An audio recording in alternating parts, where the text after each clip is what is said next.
Lewis's room smelled very, very familiar. That part of him lived on.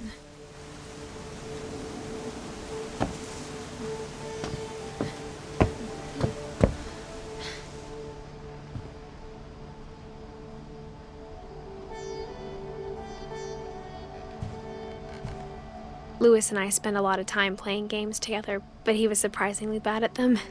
He died a lot.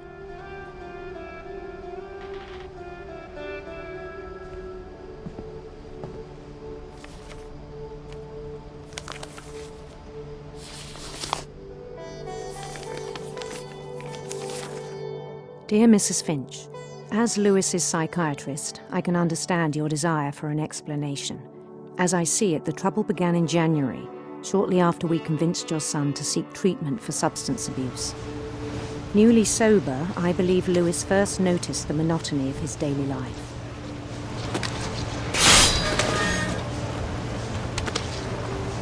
He kept working at the cannery, but he withdrew part of himself. In our sessions, I saw the same behavior. His mind began to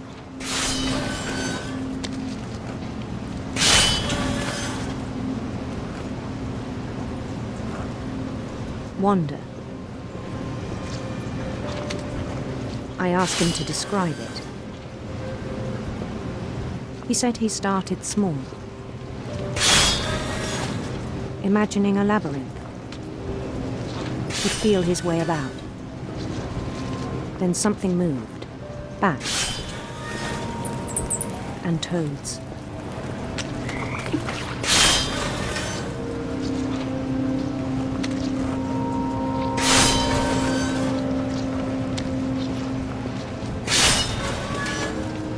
And things that have not names. He knew it was all in his head, but he took it very seriously. I had hoped he'd find himself.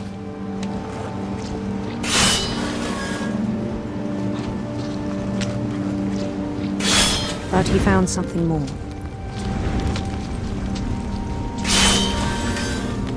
I worried about him then, daydreaming at the cannery.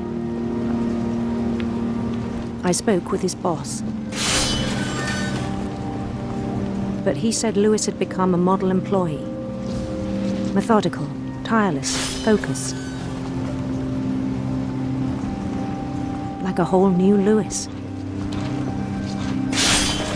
So I let him go on.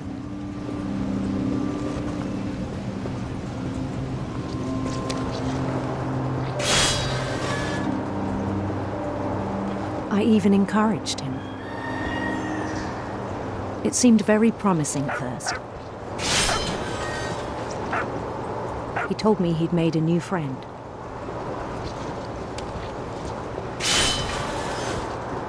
On the edge of a city he named Lewis Topia. He built the city up slowly, brick by brick.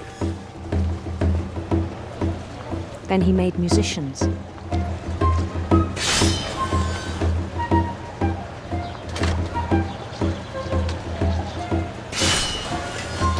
And songs for them to play. He talked about starting a band. And he was always humming something. Every day his imagination grew stronger.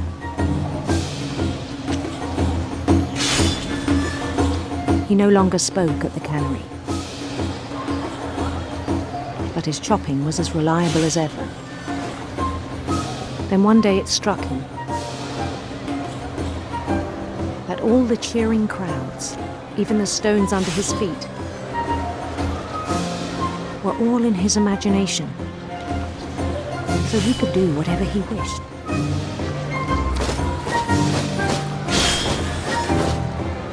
He held an election for mayor,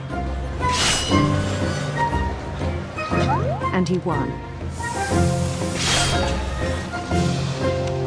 They begged him to stay, but his mind was already wandering. It became a game for him.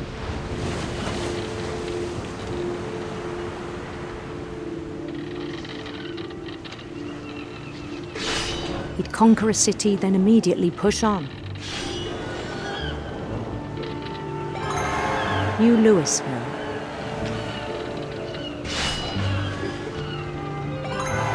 St. Louis. He started drifting away from our reality.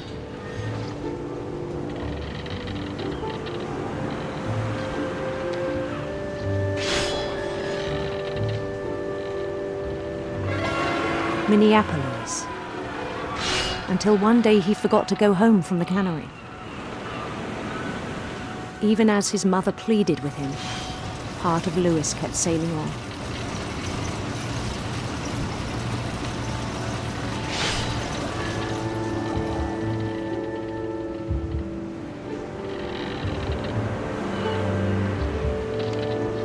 In Louisburg, he heard rumors of a handsome queen.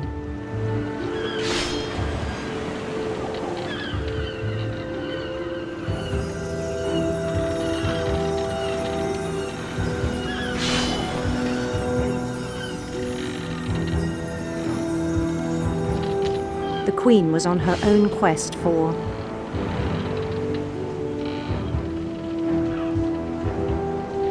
radiant rainbows.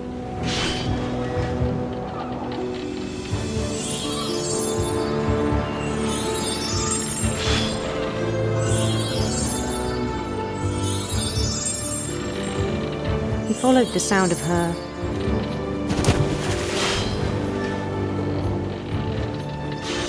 electric sitar.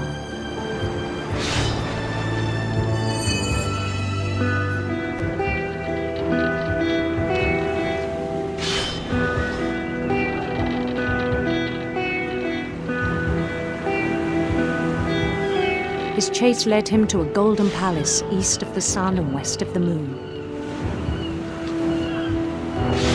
Even then, his logic remained sound.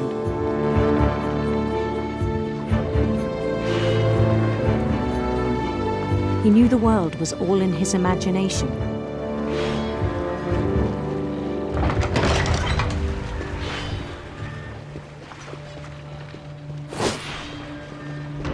But he was so proud of having created it.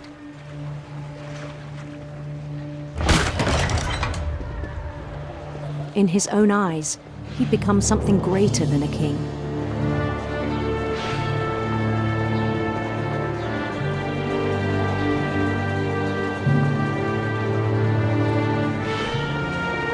For someone who'd never known success in the real world, I think it was overwhelming. And then it struck him that the real Louis was not the one chopping salmon, but the one climbing the steps of a golden palace.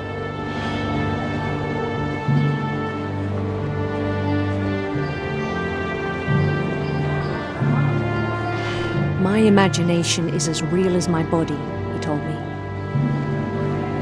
It was hard to argue with him.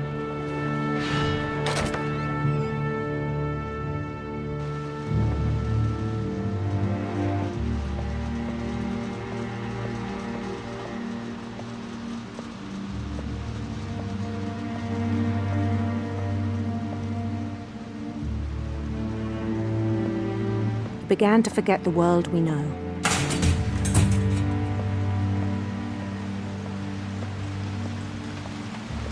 I think it pained him to remember Louis, the cannery worker.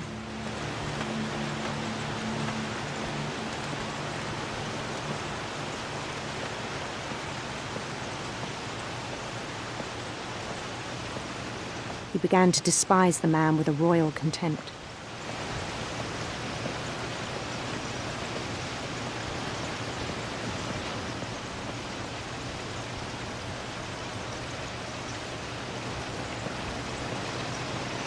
I still thought I could save him. Even after he said he was being crowned king over all the lands of wonder. The palace would be packed with his companions.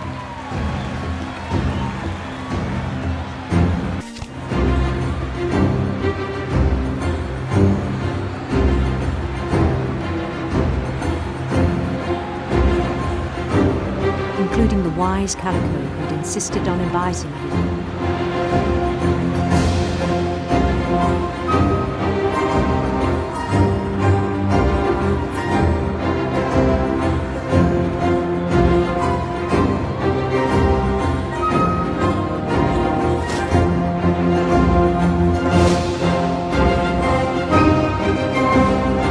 His queen waited, holding his crown.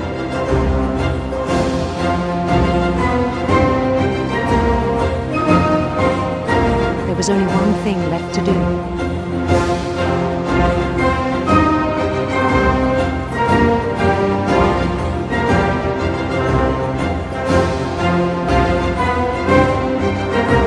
Bend down his head.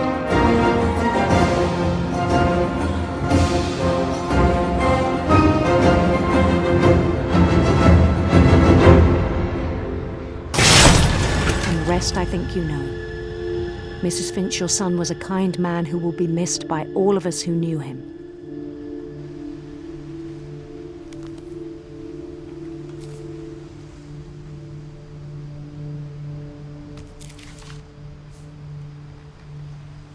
My brother was really cool. I wish you could have met him.